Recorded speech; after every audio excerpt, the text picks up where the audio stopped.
It's men's. No, it's good. Okay, we'll go ahead and call our meeting to order. Appreciate everyone's patience. Today is our second special budget work session. Today we'll be hearing from some nonprofits, reviewing our nonprofit allocations in our budget. Mr. Adams, any opening comments that you'd like to make? Just other than, we basically have two nonprofits scheduled today. We do have Teen Challenges here is first, and then we will have the Jackson County Farmers Market. Just a reminder in my budget message, I basically just stated the new requests need to come before the board, and that is the purpose of this. It's not in the funded budget at this point, but obviously it would be for this board to make that decision at the final budget process. And having said that, I'll turn it back over to you. Okay. And so first we're going to hear from Teen Challenge of the Smokies. And how do you pronounce your last name? Barris. Barris? Okay, Mike Barris, Executive Director, welcome. Thank you. Hello, I'm Mike Barris, the Executive Director. There you are again. Adult and Teen Challenge of the Smokies Medicine. We're a 12-month residential addiction recovery program for men. All right. I'm about to say, well, wait just a minute. This is my card, a brochure about our program, and some testimonies of men that are in our program. Okay. Anybody else? You give me a copy of it. Good. It almost goes without saying, but just something that I read just 2 days ago really illustrates how desperate the problem is with drug and alcohol addiction in our country. The CDC just 2 days ago came out with some new information. It said in the 12 months preceding May of 2020, so 12 months ending in May of 2020, it says that there was the highest number of drug overdose deaths ever recorded in U.S. history. And that's 81,000 drug overdose deaths. A lot of people are saying that the problem is compounded with COVID, all of the uncertainty and job loss and different issues like that. So there's now more deaths due to overdose of drugs than there are car wrecks in the United States. I want to say something about our name, Teen Challenge of the Smokies. It's a little confusing. It got started in 1958. A man named David Wilkerson started this organization in New York City with older teens. Well, it grew and evolved so that now there's over 230 centers in the United States and 1,100 worldwide. And so our short name is Teen Challenge of the Smokies, but our long name, which explains it a little bit better, is Adult and Teen Challenge of the Smokies Men's Center. So see, out of those 230 centers and 1,100, some are for men, some are for women, some are for teenage boys, teenage girls, and ours is men, primarily ages 18 to 50, but we have some older than 50. And we have 17 buildings on 15 acres on the river over in Franklin. And I'll go ahead and show you the video now. And it's kind of a short talk. It's a 5-minute video about what we do, and then some pictures of our program and things that we do. Okay.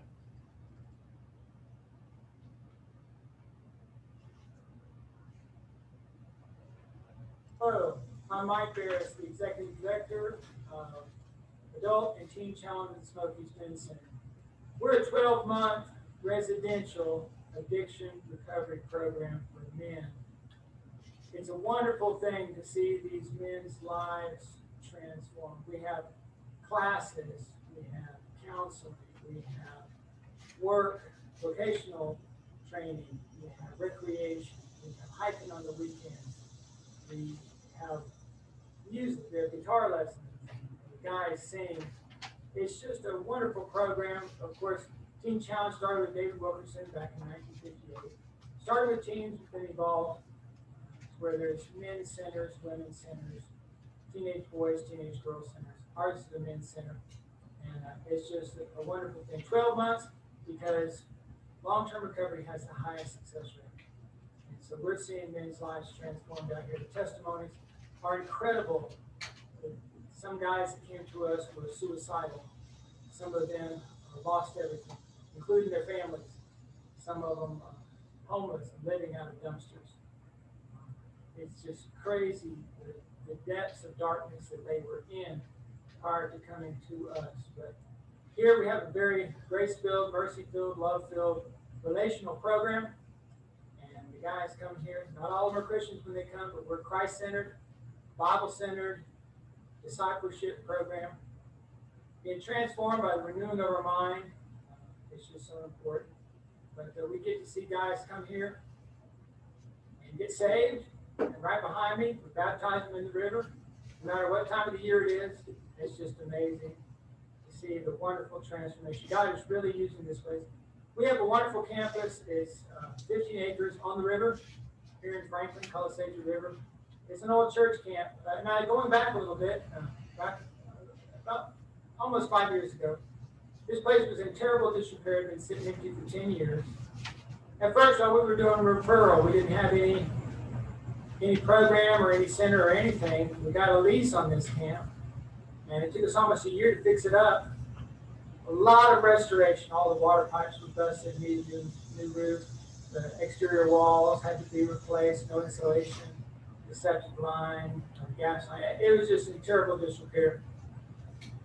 But we were able to restore the camp to where we could open it and see men's lives restored. Well, it's pretty neat. We had a lease on it. Now we're buying it, trying to pay it off. But it's just such a wonderful thing. It was tough getting it going, but now it seems like we've got some momentum going. We currently have 17 men in our program, probably getting 1 or 2 more next week. It's just such an honor to be a part of this, to see how men come in, sometimes angry, sometimes depressed, sometimes very distant. And you get to see their temperament change, their attitude change. You get to see them transform and become new men in Christ. Amen. Well, I'm going to show you a short video that shows some pictures of some of the buildings and some of our activities. And God bless. Thanks for taking a minute to watch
Look at that woodchuck. Well, there you go. And just a couple of comments in addition to what's on the video there. Besides the classes in the morning, and by the way, those classes, there's personal studies and group studies. We talk about things like sincerity, integrity, gratefulness, humility, forgiveness, a new way of talking, showing respect. That's personal studies and group studies. Anger, relationships, conflict resolution, how to handle temptation, getting a new attitude, growing through failure. Classes on integrity, how to break stubborn habits, leadership, boundaries, and we even have a class on preparing a resume, looking for job interview, and work ethic. We have work detail in the afternoons.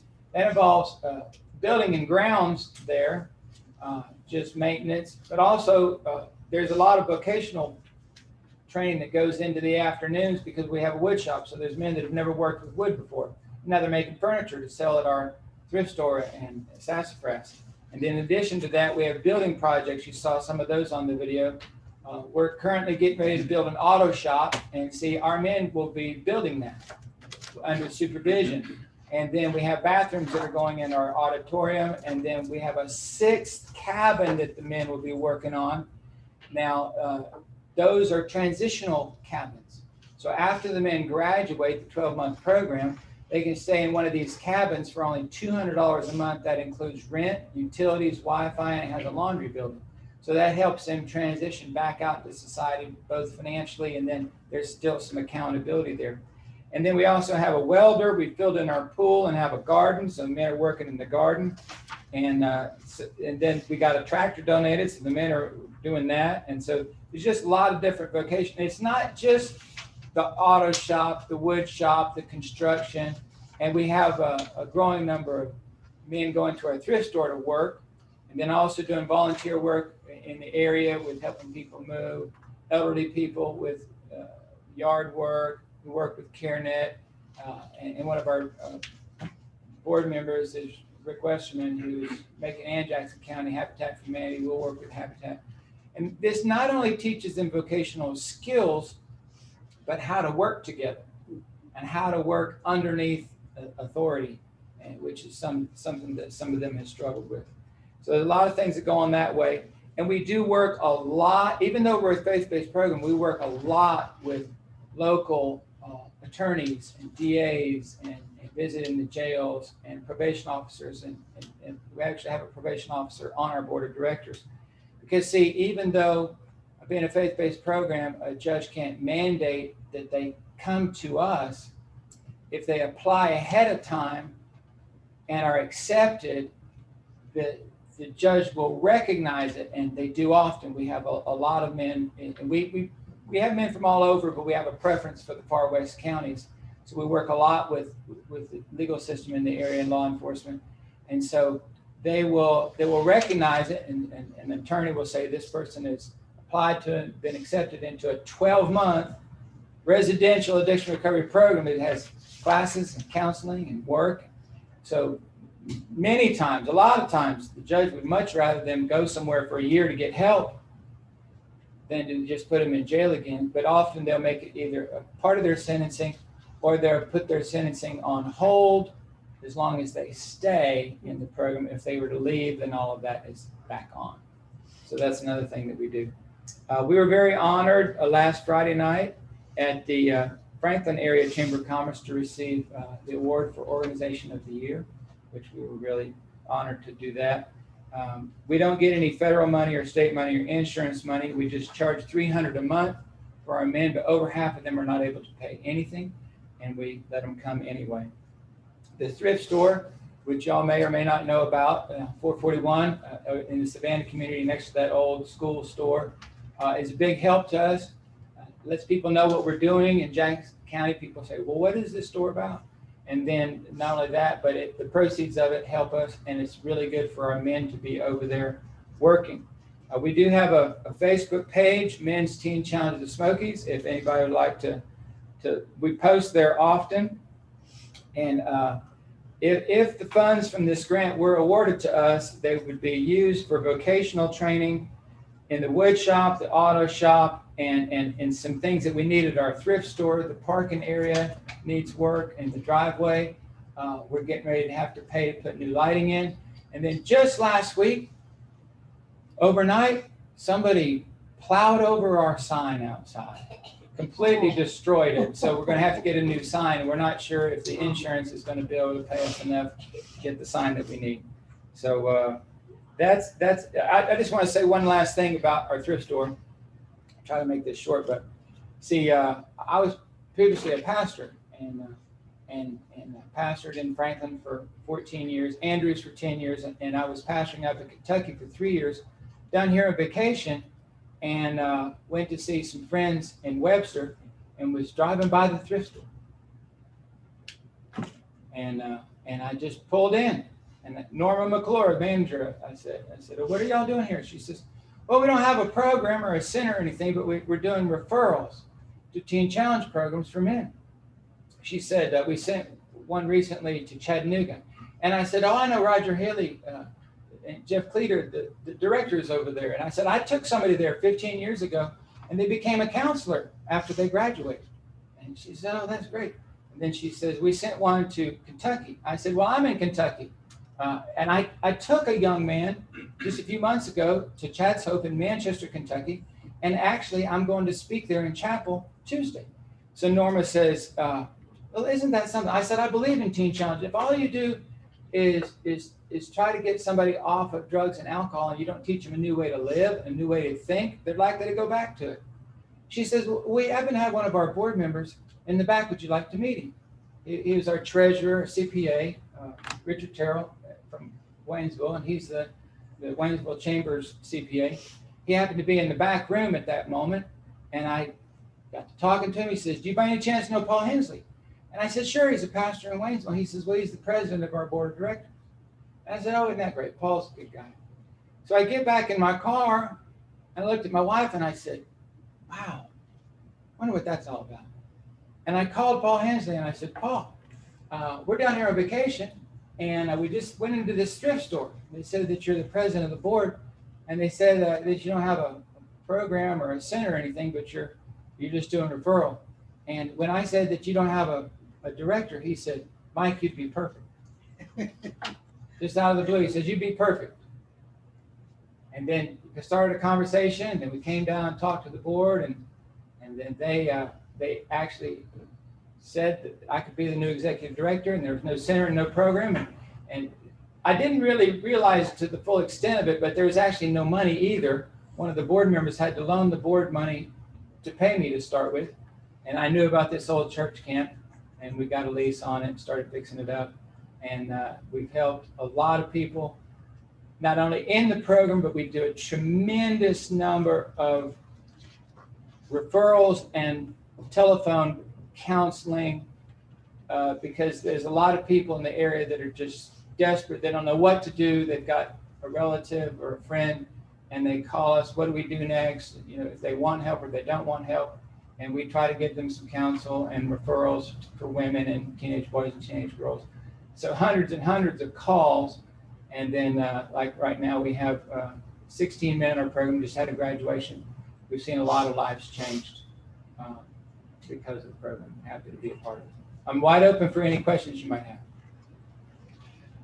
Any questions from the board members?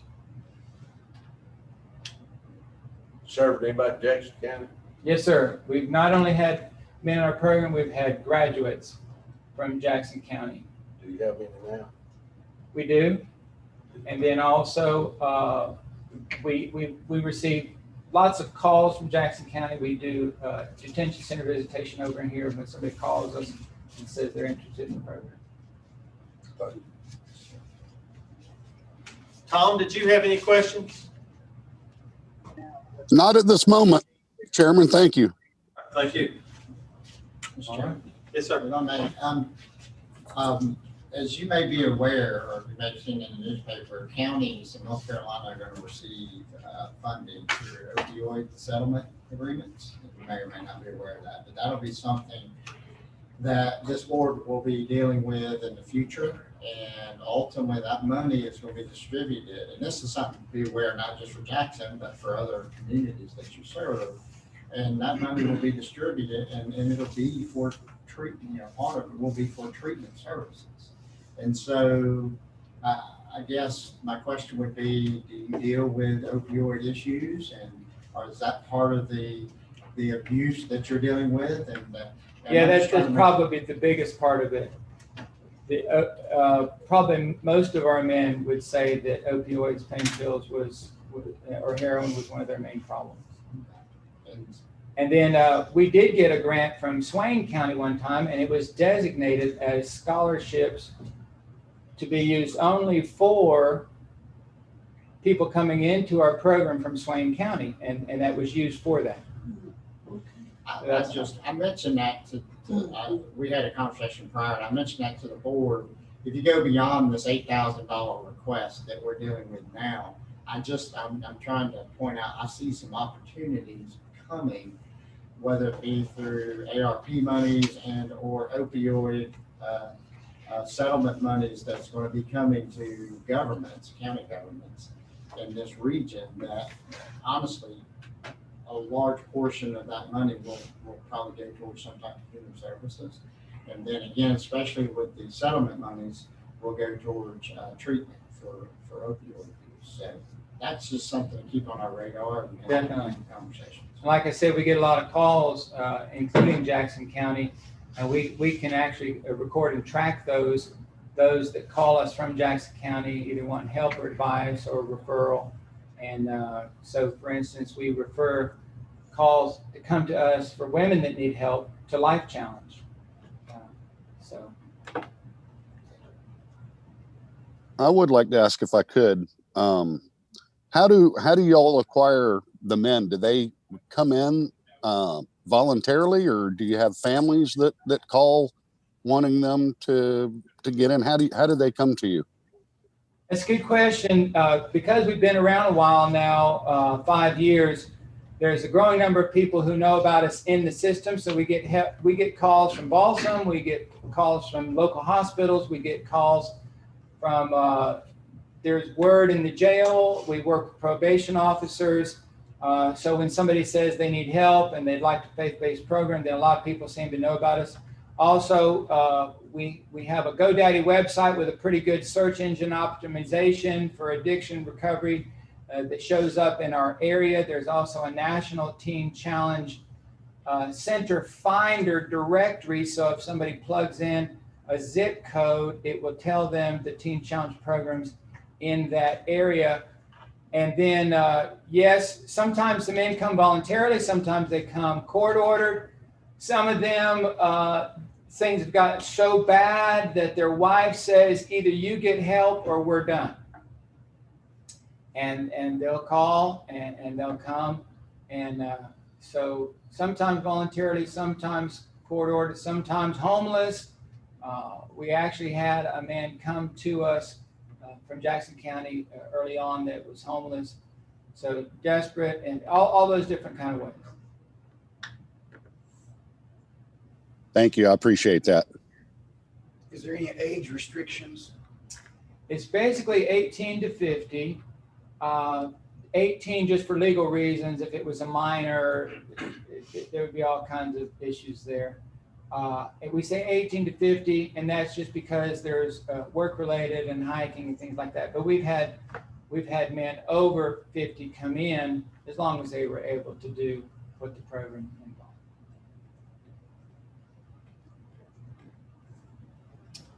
Any other questions or comments?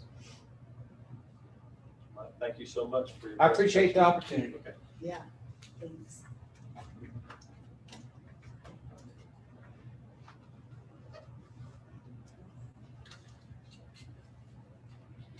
John is currently out of town, and Brian Nations was letting me know that someone's going to be coming in on Zoom, but I haven't seen him yet. Okay.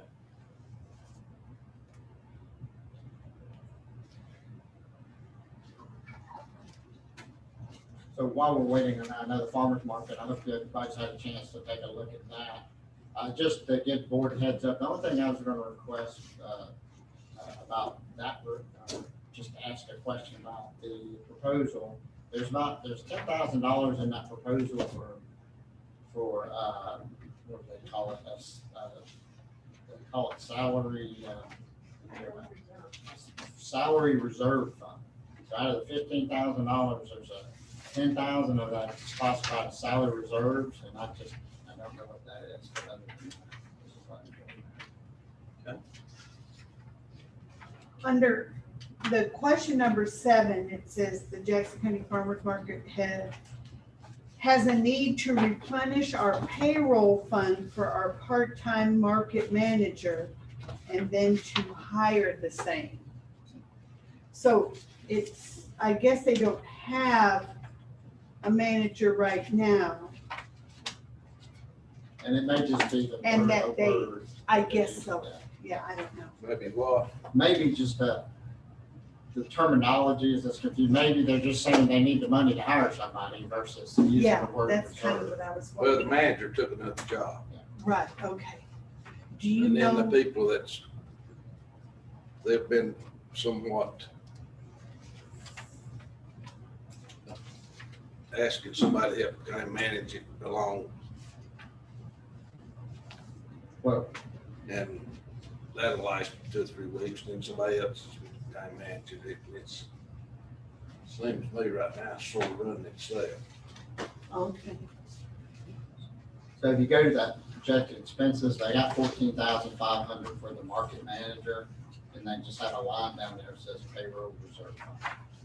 And,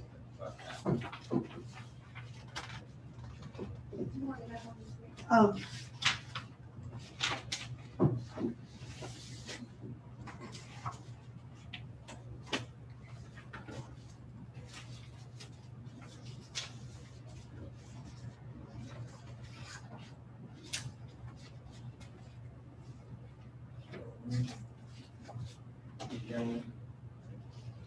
You'll see the budget.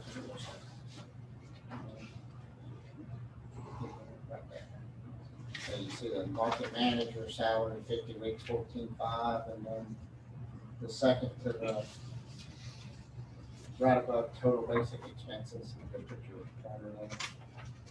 Up below payroll reserve fund, you see that right there?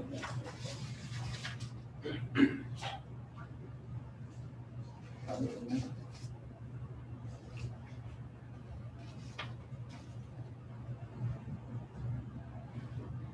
Mr. Chairman, I don't have anything waiting. We're waiting for them to either come along and do their presentation, but past that, the only thing we have scheduled for the rest of the day today is general budget discussion. Okay.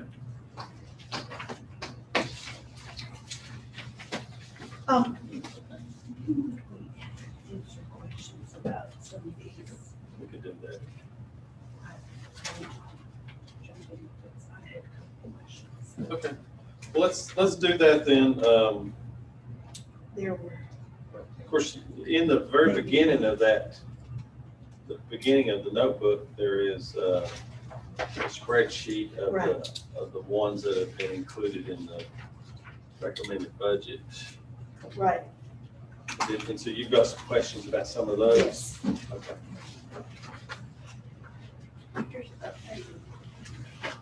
Oh, updated, okay. Then I made some notes and some. Is this an updated one? Um,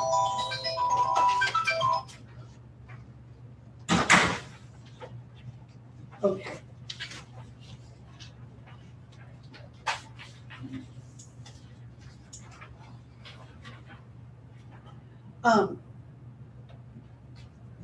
Yeah, go ahead, Mr. Woody, go ahead. Okay. I did want to make the recommendation that, after reading through the Mountain Project's, one of their, subcategories was the Cashier's Glenville Circles of Hope. And they had requested money in our last year, and we had asked them to, come back to us if they got up and running and functioning. And, from their report, they have done that. And they have also, I've talked to one of the people up there, and they, even through COVID, were able to meet with clients and give the support that is the whole goal of their organization. And I think sometimes we assume that there's not as much need in that area, but they've certainly identified people that have need, and they're meeting that need, and I would like to suggest that we move that into, oh, it is moved in, I'm sorry. It wasn't the last time. If you look at 19, it's in there. Thank you. I didn't consider that. After I said all that, The Darlene, only stop two- me. The only two new, that was, that what I considered new requests to this board were the two that were scheduled to Okay. come before you. Thank you for clarifying. Even if you go back to the curve request, I think I mentioned that to everybody. The whole revitalization endeavor, that's something that was previously funded by the board, so I didn't consider that a new request either. So that was recommended. Right, okay. Thank you. Did you have other questions? I did. There were a couple that did not have any information. And I know one of those was the Jackson County Arts Council. And I have some relationship, having been a former board member of that. And I did reach out and talk to the new president of that board, who is Hope Husky, who also, she lives in Silva, but she's head of the Sequoia Fund for the Eastern Band of Cherokee Indians. And she told me that they granted over $74,000 during COVID to different arts organizations. So I am going to reach out to them and request that they just give us a summary. I feel like they're a worthy group, obviously are meeting some needs in our community that no one else does, but they should report to us. And I just feel like that's important that they follow through with that. The other one that I didn't see any, I forgot which tab it was. Darlene, could you help me with that? Do you remember, What's the name? State of Franklin 22, was that one? That didn't have. Yeah, that didn't have anything, and I don't know anything about them. I believe that they're probably not functioning because of COVID. It's a senior citizen service based in Swain County, but they serve Jackson County too. What do they do that's different than our senior center? Do you know? They have employees that they put in the workforce. Oh, okay. So I was just curious about that name and what kind of interactions we have. So do They y'all have. feel like? it's a They've been good- here before and presented. They have- Okay, okay. We've funded them for several years. Oh, okay. I didn't recall. They were here last Last year. year. Okay. Where did we have one of these last year? Oh, Or maybe year before. Year before last. That's Jack Horton was. Yes, Jack Horton, former manager of Macon County and Haywood County, he okay. presented on their behalf okay. the last time they were here. And we have used them a lot in the senior center. They Good. bring employees in. Okay. for us. That was good. Then, That along with Mountain Projects does a version of what's it called? It's an extended version of either the foster grandparents, I know Mountain Projects does that, then they do the other part-time senior program, senior companion program. And then there's other dollars that go out and do this type of workforce for the older population group. I only mention that because where I moved from, all of those services used to be under one operation. Here, State of Franklin that's really just putting those people part-time working in different centers. And stuff like that. After our meeting yesterday, I went, on my way home, I went by the Highlands Child Development Center and spoke to the director, and she's been in contact with Ms. Fox to move forward on that. Yeah, good. When, years ago, when the Southwestern Child Development Center left Cashers. Okay. And it impacted quite a few single moms and family members, and the county stepped in, and I believe it was like $52,000. We gave them some seed money to start up as it transitioned from the Southwestern Child Development to the Hampton School. And I didn't know the name had changed, but it is now the Highlands Child Development. So very supportive of that. They should have application. Okay. And that's just a couple thousand, 2,000, I believe.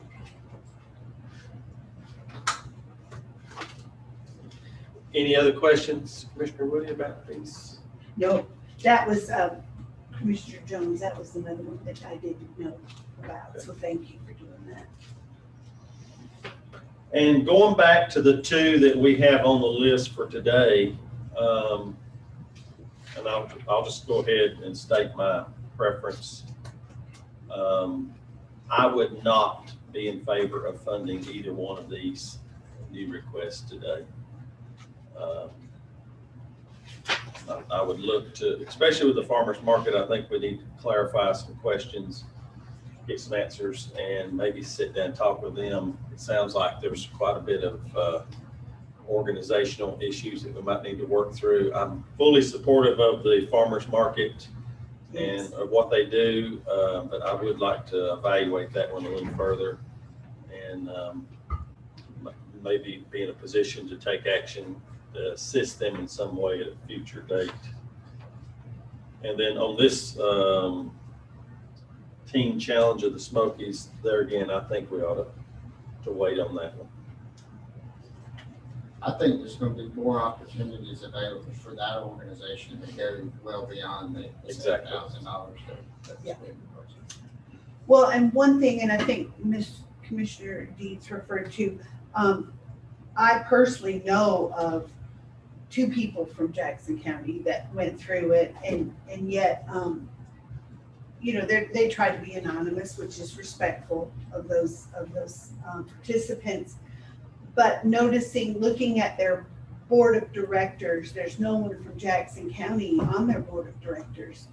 And so I mentioned that to their director, and I think it would be helpful ongoing if we do at some point choose to support that there is representation from our community. I tried to look at the board of directors of all these. In fact, that's the last question I have was for REACH, and I know that our attorney Heather Baker is on the board. Does the Center for Domestic Peace have its own board of directors now, or is it still functioning under the board of REACH from Macon? Center for Domestic Peace has had its own board for about 5 years. They just transitioned services in July of 2020 for domestic violence.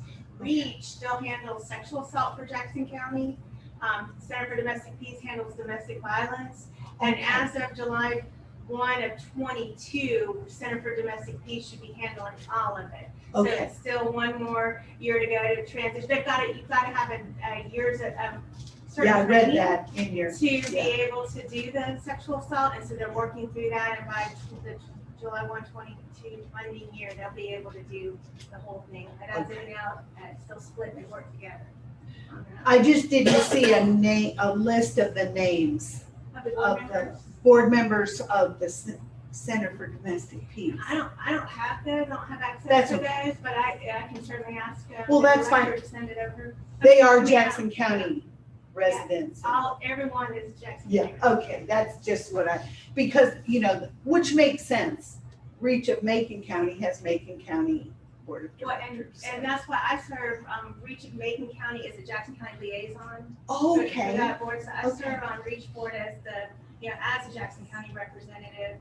And then, for the Center for Domestic Peace, it's all Jackson County, but REACH does serve in an ad hoc way. They do have their directors serve in that.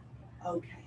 And I noticed that they also take cases of the human trafficking because of that same issue with sexual It goes together with the sexual assault Assault, funding, okay. that funding is usually combined Right. with the human trafficking. So yes, all of that will transition to Center for Domestic Peace in another year. Okay, And thank you, I'd and like to I comment appreciate that what they're doing. that they've been putting in a lot of work to transition over Yes. several years, those services back to Jackson County. Amazing. And I can tell you, going back to the ARP funds and when the board decides the American Recovery Funds, how to proceed forward with that, if you recall, I go back to the human services component of those dollars. Ms. Fox and I have sat through some more meetings regarding the rules associated with those funds, and they've really confirmed that they're making an automatic association that if they're, when I say human services, it could be substance abuse, it could be domestic abuse, it could be child abuse, those types of human service programs. They're making the assumption if people are dealing with those issues, that it's somehow or another related to COVID, you know, basically through unemployment, through things of that nature. They're automatically making that assumption. The reason that's important is because when you start trying to figure out how to expend these funds based upon the rules, they've just reconfirmed that human services can be a target for those funds. And so I've been having conversations with Ms. Baker, and I do believe that these funds will be integral to develop long-term partnerships with Center for Domestic Peace. And so I just want to go ahead and throw that on your radar, because I do believe within the next year, this board will be having conversations with Center for Domestic Peace in regards to how ARP monies can be accessed. Going back to the teen challenge, that opioid settlement money, what's that timeline again? Well, there's no timeline on the settlement. This is the big settlement. Okay. I did hear word, I think it was last week, there was an update that things were moving.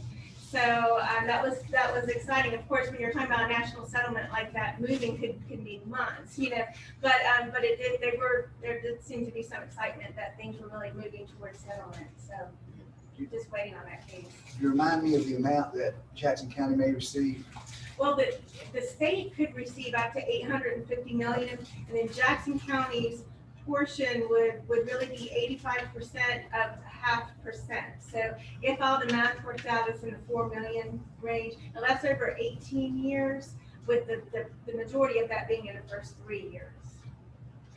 Thank you.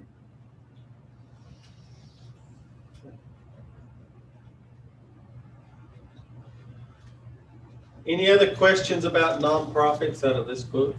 Back to farmer's market a minute. I don't know how many of y'all go down there often. I go about You go almost every. every Saturday unless Sure. chickens quit laying or something.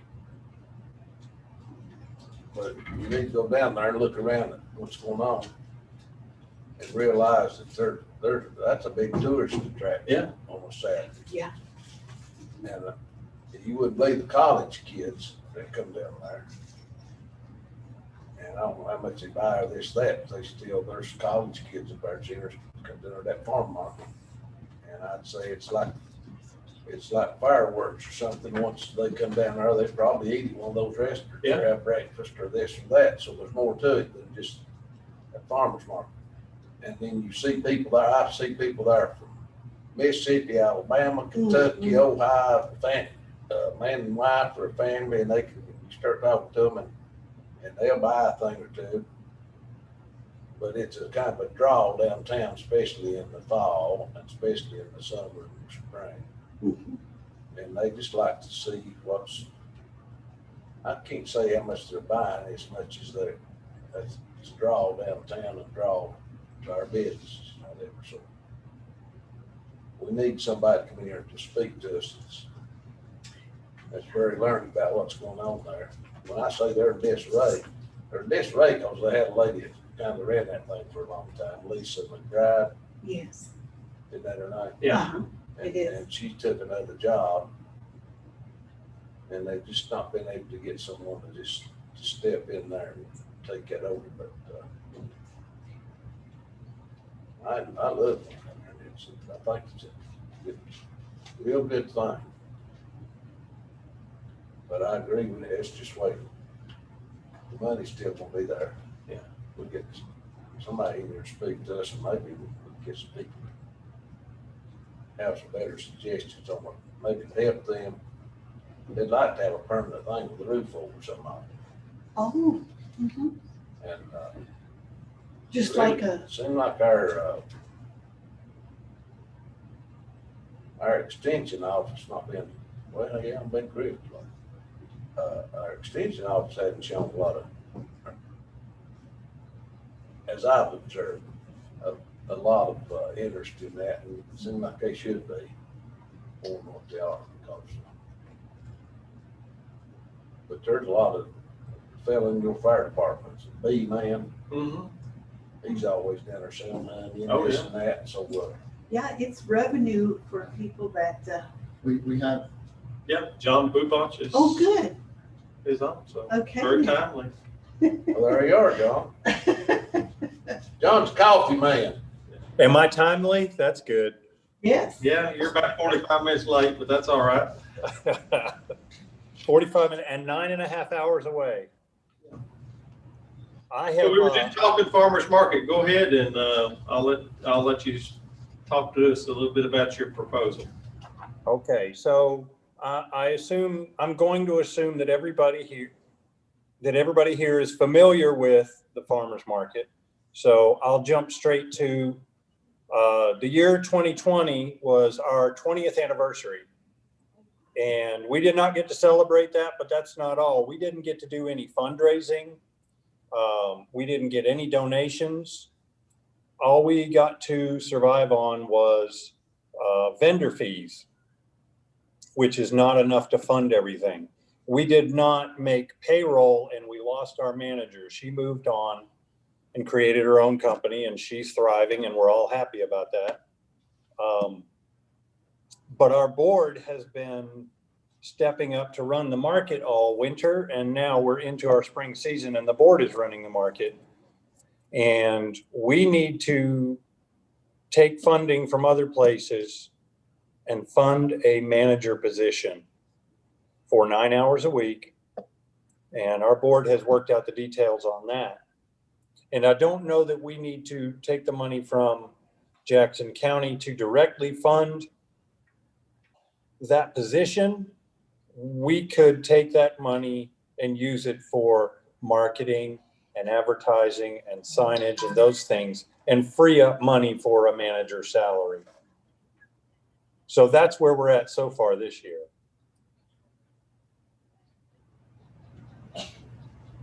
Okay.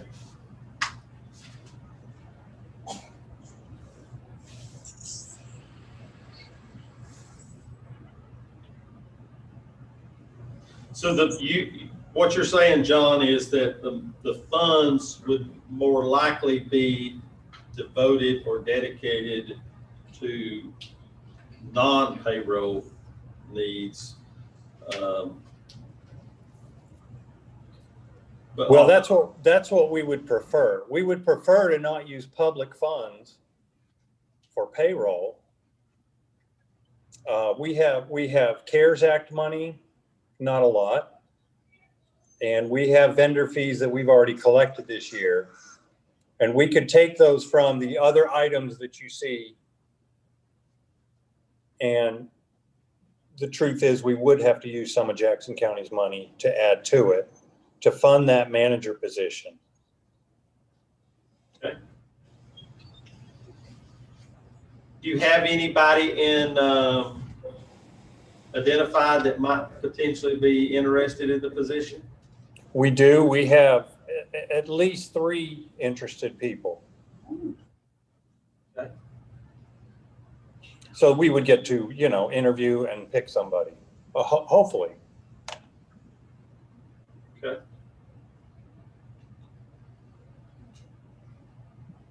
Because it's not sustainable for our board to keep doing all this volunteer work. Every one of our board members also has a booth. And so the market suffers because I'm doing the work of the manager, but I stopped doing that so I can sell a cup of coffee. And then the market suffers. So we need to have our manager in place And we will plan for 2022 to fund the manager position somewhere else. But we're in dire straits because we lost all our funding last year. People weren't letting loose the purse strings last year.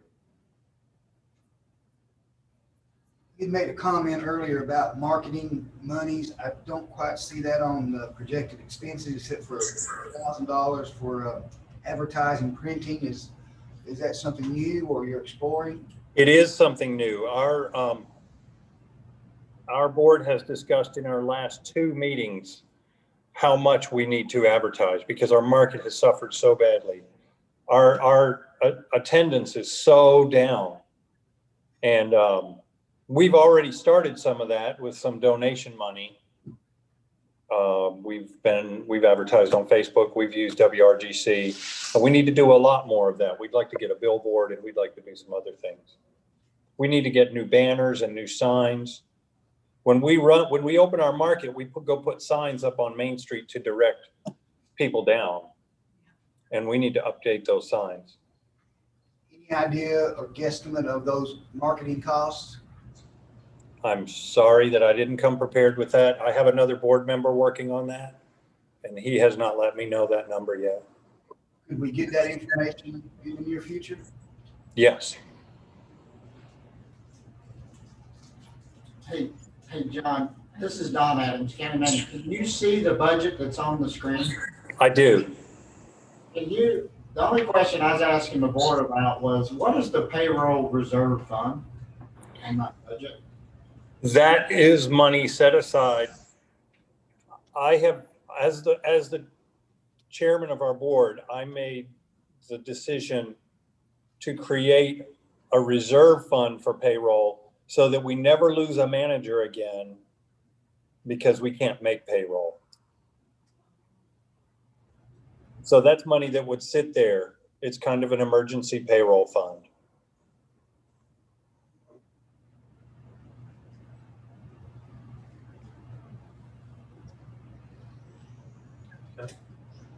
John, can you hear me, John? I can hear you. This voice. I was relating to the commission about a lot of people that come and visit at the farmer's market from out of town. Yes. A lot of them are, well, they're tourists, and how many college kids come down there. And I think it means a lot to us to have those people. It's a draw in town. And I think very much we need more signage or something to direct people. And a lot of times, especially tourists and people in town, they're kind of looking for something to do on a Saturday morning. They come down to eat breakfast or whatever. Yes. Any way we can help you like that, I hope we do. Well, I know we would all appreciate I it. don't know what we're doing, and we've had Yes. we've got a lot of vendors, seem like, I know last Saturday, that's about the most vendors I've seen in a long time. Yeah. And And we're seeing more produce again.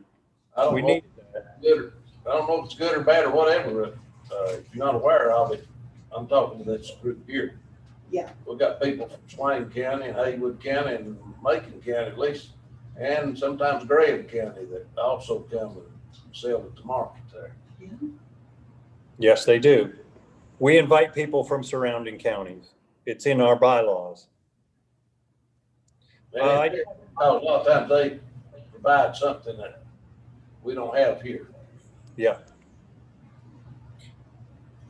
Especially fresh produce. Yeah. Fresh from the farmer. Now, if you're not aware, and there's a good chance you are, the farmer's market accepts SNAP benefits. And so folks who are on food stamps can come down and swipe their card. We give them little wooden tokens and they can go spend them. And you know, they're limited to what they can usually buy at the grocery store on SNAP benefits, including plants that produce vegetables. In addition to the SNAP benefits, we have had a grant for years to double their first $20 of their SNAP benefits.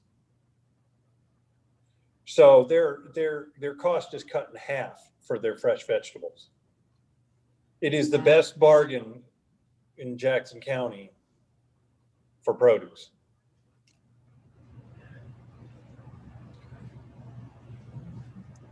Well, there you go. Yeah. Other questions? I was just, if you don't mind, I was wondering down at the bottom where you have the 2 asterisks and it says different checking account. Why is there a different checking account? Why don't y'all just have one checking account? Because we maintain one checking account for our expenses. And then the tokens that I mentioned that we use for SNAP benefits, we have a separate account for that. For accounting. Yeah. For accounting purposes. This started before me, so I imagine that yes, it was for accounting purposes and also to keep that money separate. That isn't our money. That's the vendor's money. Okay. The vendors they turn those tokens back into us. We give them cash, and then we report it to the state, who reimburses and deposits to that account that's dedicated. I see. That way, it doesn't mingle with our money. Yes, that makes sense. That does, yeah. Thank you. Yes. This could be a trade secret of yours, but what would be an average Saturday revenue for your coffee? For my coffee. Is that the drip coffee or the pound coffee? Good question. Just trying to get an idea of what maybe an average vendor might take in on that Saturday morning. Right. We have those numbers, but it was so skewed because of 2020, because we couldn't collect those numbers either. We suffered from a lot of lack of organization.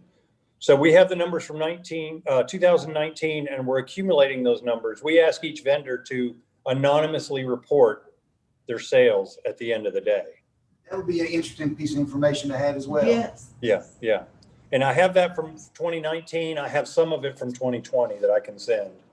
Thank you. And then, of course, there's sales tax collected on that. Right.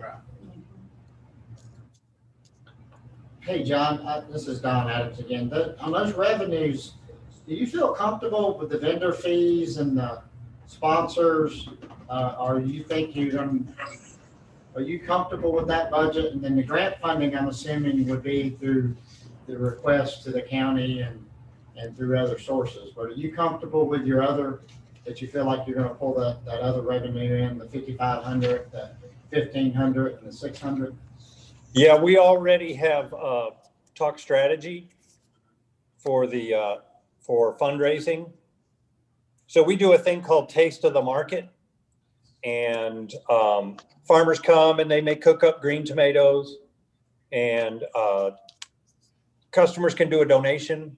This is just one example of a fundraiser. Customer can do a donation for a sample of the green tomatoes. So we do that throughout the year. And now, since this is our 21st anniversary and we didn't get to celebrate our 20th, we're going to put it together in September, which is the actual month that the market started, with NCSU, one of their programs called Empowering Mountain Food Systems. They're going to come and do a very large, COVID permitting, a very large cookout of sorts to do a fundraiser. And many farmers will contribute, and NCSU will come and do the cooking and do the food service, if we want to call it that. And they'll coordinate with health department if necessary and all that. And we don't have to do all that. One other thing, and I'll leave you alone. And by the way, I'm a customer every time I do. I haven't been this season, but I go to the farmer's market quite often. Your wife does too. Yeah, and she She does. spends a lot of money when you're not And there. then, I make a beeline to your coffee, by the way, every time we go there. So I appreciate that. I've seen you. I just want to make sure we understand what we're looking at. So we go back to your basic expenses. I just want to point out that I believe that 17,603 is their standard expenses. And that doesn't include the 10,300. I want to make sure you're looking at that right. So if you scroll up just a little bit, Heather. Yeah. So if you see the 17,603, I believe Yes. everything added but the 10,300 reserve fund, right? So your actual operating budget would be 17,603, and what you're trying to do is put some money aside so you don't run in, you're trying to get a little fund balance going so you don't run into problems in the middle of the season or something. You're exactly right. So I want to point that out. So if you look at the 17,603, that's their operating budget. And then the 10 is the reserve. And then, so you can, now you can really see the budget. And then you see the 27,6 is really, you're needing to make sure you get the 17,6 for your revenues. And then you're also just trying to put some money aside for emergencies. Yes, thank you. Thank you for pointing that out. Very good, very good. Well, I think after having had a chance to hear John speak and to clarify some of these questions that we have, I would be in favor of recommending that we grant the 15,000 this year. Go ahead and grant it for the budget. Anybody? I agree. I'd still like to get that information. Yeah, absolutely. Please. Well, and it's good to hear that you have some possible employees, because I know Yes. that's a real concern right now with workforce, so that's good. We'd like to fill that position just as quickly as possible. Absolutely. Tom, do you have any follow-up questions? No, I'm good. Thank you. All right. John, thank you so much. Folks, I appreciate your kind words. All right. Thank you, John. Okay, bye-bye. That was helpful. Absolutely. Yeah.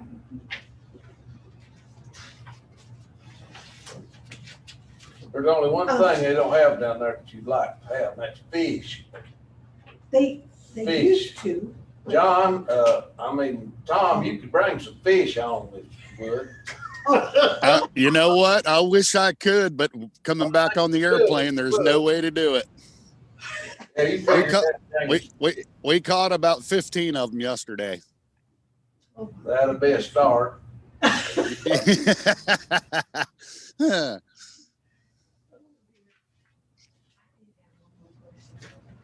Okay, go ahead. Mr. Woody.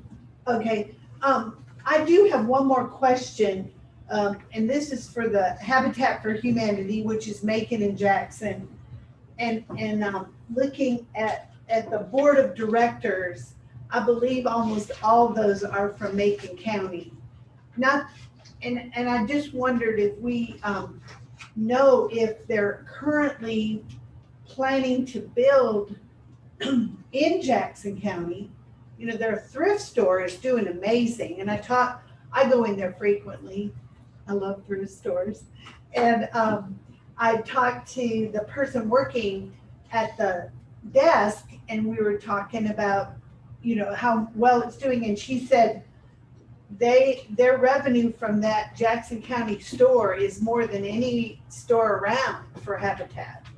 And and a lot of that is because students come and, you know, to furnish their apartments and whatnot and purchase things. So she said their biggest weekend was when the students moved in, even during COVID, and a lot of the parents came and helped them furnish their apartments.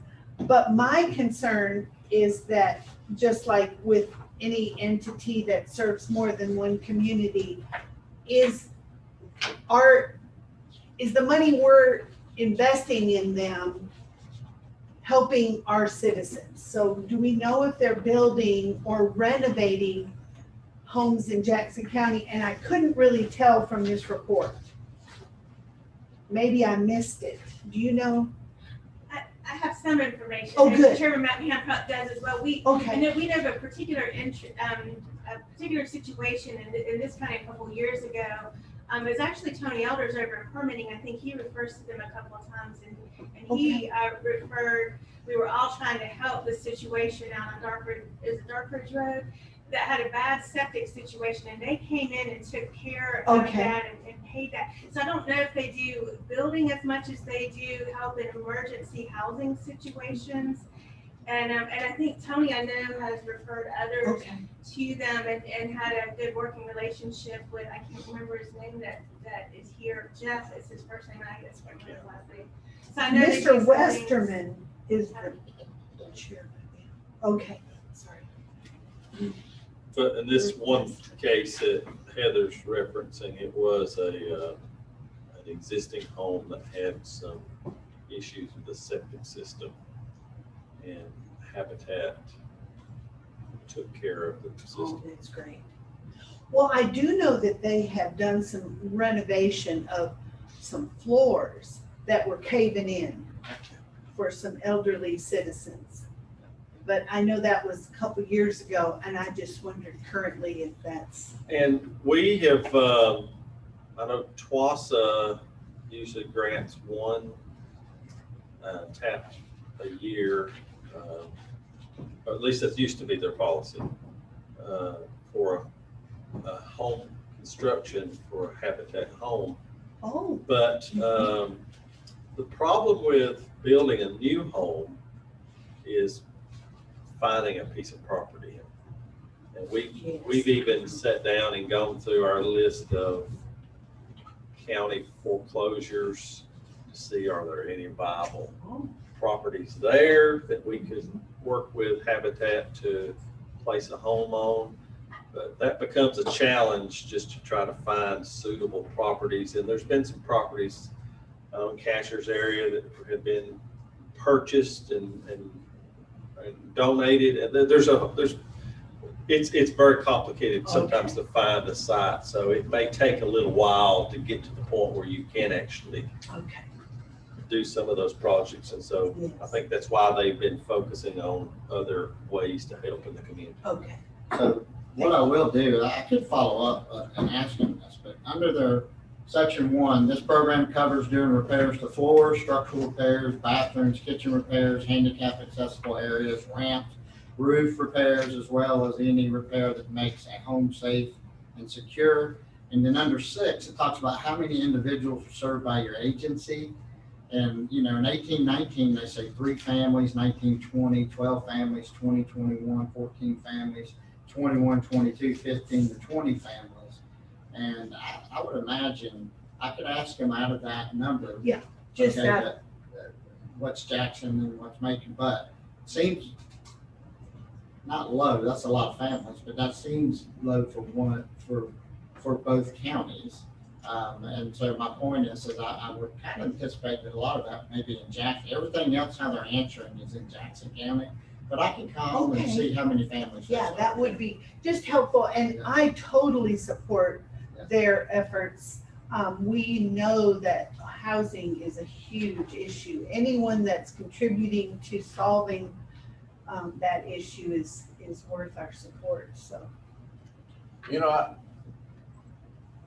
I'm on that Mountain Projects Board, and you can't keep from maybe thinking the way Gail's thinking somewhat when you're on a board or when you're involved in something that's multiple counties. And I listen, sit there at Mountain Projects and listen to our board when we meet and talk about projects, and it just seems like I can't get out of my mind sometimes. It seems like, I'm not saying it is, but you feel like sometimes, are we getting our end of the deal out of this, their offices and everything's over there, most of their employees are over there. You know what I'm saying? Yeah. And probably if you sit down and Patsy and she started telling you everything we did here and everything, probably it might be pretty equal, but as a board member here and a board member on that, you just wonder sometimes, because there's a lot of Mountain Project stuff going on in Canton and Waynesville, all these places. Well, and I think that our manager, Mr. Adams, and I have talked about the fact that this is taxpayer money and we want to be good stewards of Jackson County's tax money for our Jackson County needs. And sometimes those overlap because we're a rural community and we have agencies that serve multiple counties. But just checking, and thank you for that response. So Don, where are we at in the budgetary process? So The big scheme, the big picture? the only thing left, I believe, from staff standpoint, that we would need to have a final conversation with you is in regards to whether or not you have any more questions about the fee schedule. Because there's like one proposal in regards to the solid waste. There is one other component, and I do want to make sure we point out to you in the health department budget that in their fee schedule, they're requesting a fee change there. But past that, I don't believe there's anything from our end that we need from the board or any additional discussions. I really defer to you on how do you wish to proceed forward in your discussions.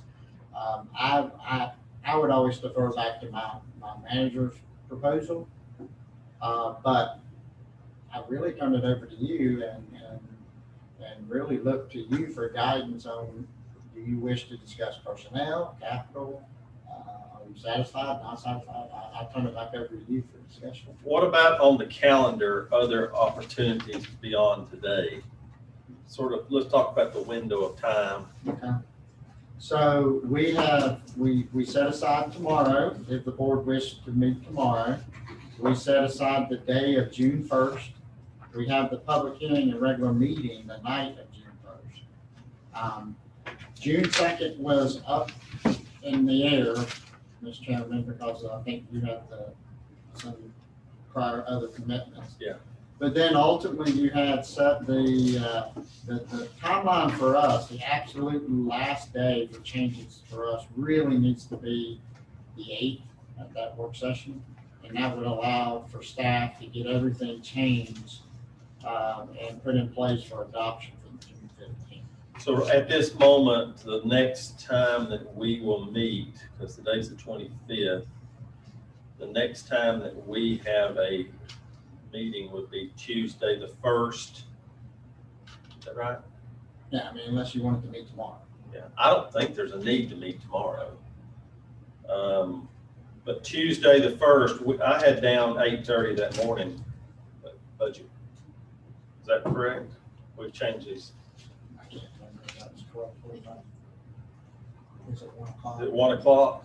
1 o'clock. Or 1 o'clock, but, oh, that's right. 1 o'clock on the 1st, and then we would follow up with an evening meeting where we have the public hearing in our regular business. 5 and 6. Yeah.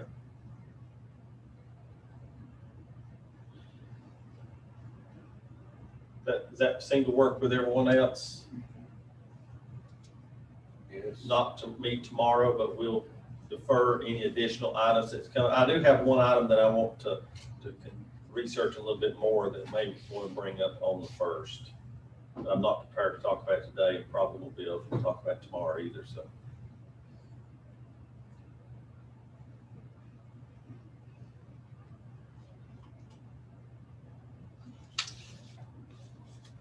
Do we want to meet in the work session room?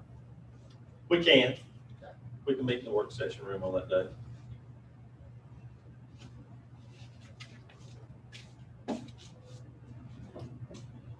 Anything else today? Yes, sir. Tom, anything from you? No, sir. Okay. Could I just give a little update from the meeting last night? Just Billy. very, very brief. I attended the Southwest Commission meeting, and Ronnie Beal wanted everyone to know that he would have told a COVID joke, but it would take 2 weeks to get it.